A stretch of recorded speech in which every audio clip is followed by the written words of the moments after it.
नमस्कार। आज हम बात करेंगे जदयू के राष्ट्रीय महासचिव से बिहार के घटनाक्रम को लेकर के। बिहार के विपक्ष तेजस्वी यादव कई समय से बाहर चल रहे थे और बिहार पहुंचते के साथ एयरपोर्ट पर सरकार पर हमलावर हो गए और उन्होंने साफ कहा नीतीश सरकार पूरी तरह से विफल है और यहाँ की व्यवस्था चरमरा सी गई है।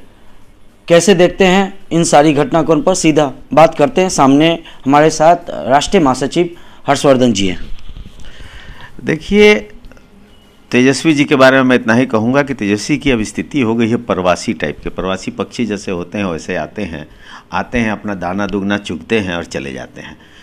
तेजस्वी जी धीरे धीरे उसी स्थिति में चलते जा रहे हैं। तेजस्वी जी अब पटना तभी आते हैं जब उनके पास कुछ दो चार बात होती है, आके थोड़ा माहौल को गर्म करते हैं और फिर निकल जाते हैं दिल्ली, बॉम्बे या कहाँ कहाँ जो उनका प्रोग्राम। पहले भी बीच में गायब रहते थे और जब कोई दुख सुख आता है बिहार पे, कोई आपदा आती है, कोई तरह का प्रॉब्लम होता है, तो वो बिहार में नहीं दिखते हैं। तो इसलिए उनके बारे में कहना, और आके विपक्ष का काम है, विपक्ष का एक चश्मा पहन के रखती है कि सरकार के खिलाफ कुछ ना कुछ बोले, तो उसमें उनको जो मन करता है कभी कुछ बोल के चले जाते हैं। उनका कोई बात का वैल्यू नहीं दे रहा है। अब जनता भी वैल्यू देना बंद कर दी है। शुरू में तो सुन भी लेती थी, अब वो जनता बात भी सुनना नहीं चाहती है। वहीं चिराग लगातार बिहार में जमे हुए हैं और जनता को संबोधन कर नीतीश सरकार पर सवाल एक एक कर उठा रहे हैं। पहले वो अपने पे सवाल उठाएं, जो उन्होंने किया, अपने परिवार के साथ किया, अपने बुज़ुर्गों का जो इज़्ज़त उन्होंने बहुत किया, जिसके कारण बुज़ुर्ग लोग उनको हटना पड़ा, अपने फैमिली तक को तो संभाल नहीं पाए, वो बिहार को क्या संभालेंगे। बिहार के बारे में उनका जो राय है वो पहले उजागर करें, पहले क्लियर करें, और कहीं भी बीच में घुसकर उनको कहना, अब राजनीति अपनी उनको समझ तो आती नहीं है।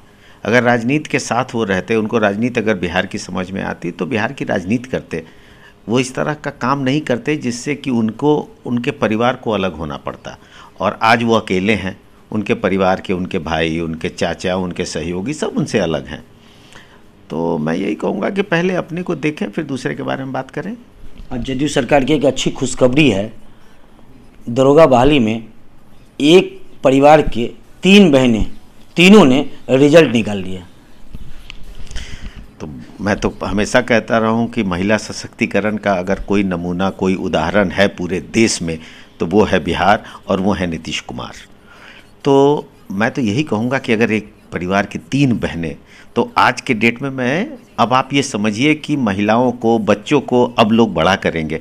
अब किसी बच्ची को पेट में नहीं मरना पड़ेगा, किसी को गर्भ में नहीं मरना पड़ेगा। बच्चियाँ पैदा होंगी नीतीश कुमार जी के कारण, नीतीश कुमार जी के काम के कारण। वो उनको किताब, उनको पढ़ाई, उनको लिखाई और उसके बाद 35% नौकरी, ये देने के बाद ऐसे 3-3 बहनें, तो कोई भी बाप गर्व करेगा अपनी बेटी पर, और उसको गर्व होगा कि हमको मेरे घर में बेटी पैदा हुई है। और यही कारण है कि आज 1000 पर 1130 बच्चियां पैदा हो रही हैं बिहार में।